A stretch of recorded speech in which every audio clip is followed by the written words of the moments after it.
Before fixing the radiator support of this FJ Cruiser, we need to replace the whole frame assembly due to us being unable to fix it.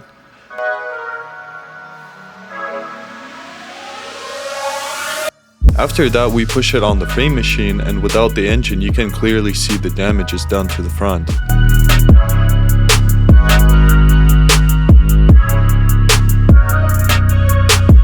I start by taking everything apart and cutting out the damaged pieces. I then install the pre-painted parts of the fender structure and the radiator support. I then install the hood and fenders to ensure proper fitment and proceed with welding.